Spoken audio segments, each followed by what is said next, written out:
Assalamu alaikum dear students, this is lecture number 5 from chapter number 5 cell cycle, and today I am going to teach you errors in mitosis. This topic is also important from exams point of view due to one short questions as well one MCQ. क्योंकि हमारी book में कोई भी चीज़ जो कि short question और MCQs के लिए आ सकती है तो वो हमारे लिए इम्पोर्टेंट ही रहेगी और ये सच्चाई कभी चेंज नहीं होगी।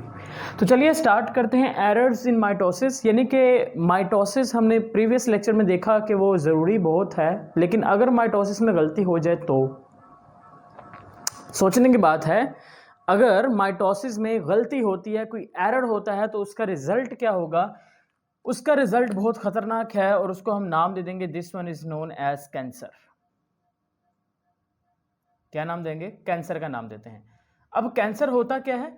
कैंसर डियर फ्रेंड्स हम डिफाइन करते हैं इसको सिंपल अल्फाज के अंदर के अनकंट्रोल्ड डिवीजन ऑफ सेल, यानी कि जब डिवीजन हमारे कंट्रोल में ना रहे, अनकंट्रोल डिवीजन ऑफ सेल। अब मैं एग्जांपल के साथ एक्सप्लेन करूंगा, यानी कि इसका मतलब क्या हुआ।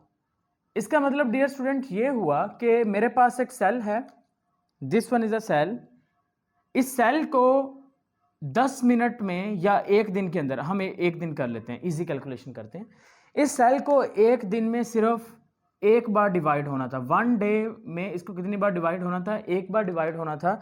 यानी कि इसने एक बार डिवाइड होके एक सेल से कितने सेल बनाने थे? एक दिन में 2 सेल्स बनाने थे, एक डिवीजन इसके अंदर होनी थी ऐसे।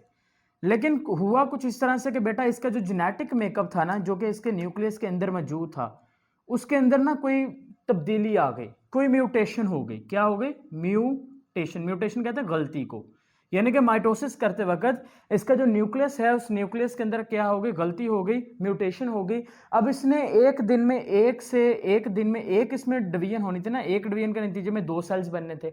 अब एक दिन में एक डिवीजन के बजाय इसके अंदर जो डिवीजन होना शुरू हो गई हैं वो हो गई हैं 100। डिवीजन एक होनी चाहिए थे एक दिन में, लेकिन कितनी हो गई हैं? 100 पे चली गई हैं। इसका मतलब है अगर एक दिन में 100 डिवीजन हो रही हैं तो इसका मतलब है कि सिंपल कैलकुलेशन करें तो आपके पास 200 सेल बन जाएंगे। एक डिवीजन में 2 सेल बन रहे हैं तो 100 डिवीजन में कितने? 200 सेल बन गए। तो अब बनने चाहिए थे 2 सेल, लेकिन बन कितने गए हैं? बन डियर स्टूडेंट्स आपके पास 200 सेल्स बन गए हैं। तो यहां पर देखें जो डिवीजन हो रही है वो एबनॉर्मल हो गई है, अनकंट्रोल हो गई है, वो हमारे कंट्रोल में नहीं रही। हम उसको क्या नाम दे देंगे? This one is known as, उसको आप नाम दे देंगे एरर्स इन माइटोसिस। और उसी का दूसरा जो नाम होता है हम उसको क्या नाम देते हैं? This one is known as cancer का नाम दे देते हैं। और इसी को हम कहते हैं कि डियर स्टूडेंट्स कैंसर का जो रिजल्ट होता है उसको हम नाम देते हैं ट्यूमर्स का।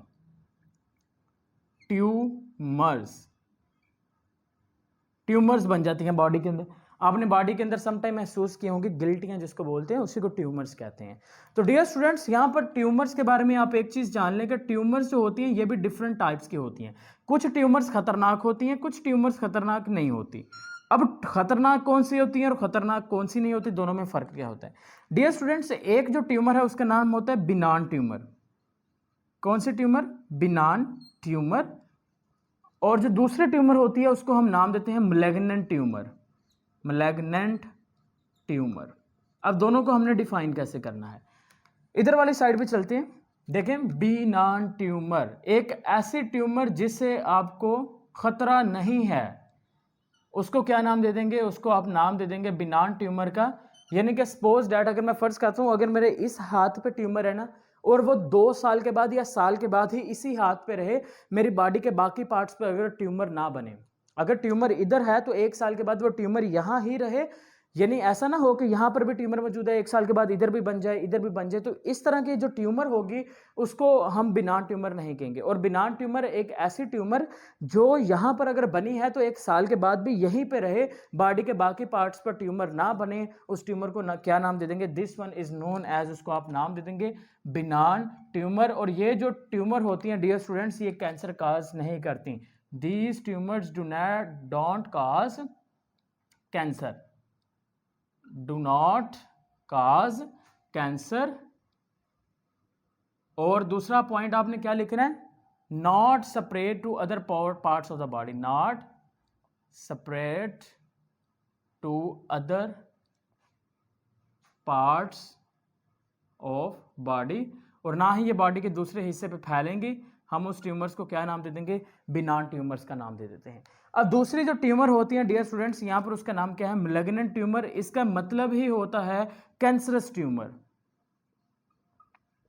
क्या मतलब होता है? Cancerous tumours. अब मैलिग्नेंट ट्यूमर्स को याद रखें कि देखिए जो ट्यूमर है वो डियर स्टूडेंट्स हाथ पे बनी थी, लेकिन 1 साल के बाद आपको पता चला कि वो तो आपके दूसरे बाजू में भी बन गई है, आपके वो लेग्स के अंदर बन गई है, लिम्स में बन गई है। यानी कि ट्यूमर यहां पर बनी, लेकिन 2 साल के बाद यहां पर बन गई, यहां पर बन गई, यहां पे बन गई। तो देखिए जो ट्यूमर है वो मसलसल ट्रैवल कर रही है, यानी कि वो बनी आपके किस रीजन पे थी? मैं कहता हूं सपोज डैट फर्स्ट कर लें वो आपके हैंड पे बनी है, हाथ पे बनी थी, और हाथ पे बनने के बाद वो किधर पहुंच गई है? वो डियर फ्रेंड्स आपकी लेग्स की तरफ चली गई, उसके बाद वो आपके शोल्डर पे आ गई। तो हुआ कुछ इस तरह से कि ये जो कैंसरस मैलिग्नेंट ट्यूमर होगी, इसका सेकंड नेम क्या होगा? Cancerous tumour. तो ये जो कैंसरस ट्यूमर होती हैं डियर स्टूडेंट्स, ये पहले बनी थी हाथ पे, तो हाथ से उसने क्या किया? हाथ से उसने चंद एक जो कैंसर सेल से वो कहां पर सेंड कर दिया? उसने cancer cell moves to other part of body, moves to other part of body.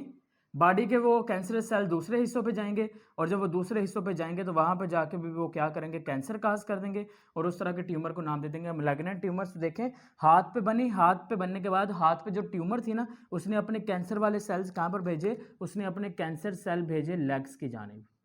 तो कैंसर वाले सेल जब लेग्स पे पहुंचे तो ट्यूमर कहाँ पे बन गई? लेग्स पे ट्यूमर बन गई। फिर क्या हुआ? यहां पर ट्यूमर जब बन गई उसके बाद उसने अपने कैंसर वाले सेल्स भेजे शोल्डर पे, शोल्डर पे भी क्या बन गई? ट्यूमर बन गई। तो यहां पर आपको पता होना चाहिए कि एक ऐसी ट्यूमर जो कंटिन्यूसली आपके लिए खतरनाक साबित हो रही है, जो कि बॉडी के बाकी पार्ट्स पे फैल रही है, वो आपके पास मैलिग्नेंट ट्यूमर्स होती है। तो डियर फ्रेंड्स कोई भी ट्यूमर जो बॉडी पे बने तो उसका एक बार चेकअप लाजमी करवा लें, ताकि आपको पता चल सके क्या वो मैलिग्नेंट ट्यूमर है, क्या वो बिनान ट्यूमर है, असल में वो ट्यूमर है कौन सी। अगर तो बिनान ट्यूमर होगी तो फिर आपको टेंशन लेने की कोई ज़रूरत नहीं है, क्योंकि ये आपको नुकसान नहीं देने वाली। लेकिन अगर वो गलती से मैलिग्नेंट ट्यूमर हुई तो वो आपके लिए बहुत खतरनाक हो सकती है। अब एक आखिरी डेफिनेशन, और उस डेफिनेशन का नेम है metastasis. What is metastasis dear student? Metastasis का मतलब होता है कि जो ट्यूमर है उसका बॉडी के एक हिस्से से दूसरे हिस्से में जो फैलने का प्रोसेस होगा, उसी प्रोसेस को हम क्या नाम दे देंगे? This one is known as metastasis. What is metastasis? The spread of the cancerous tumor or malignant tumors from one body parts to another body part is known as metastasis।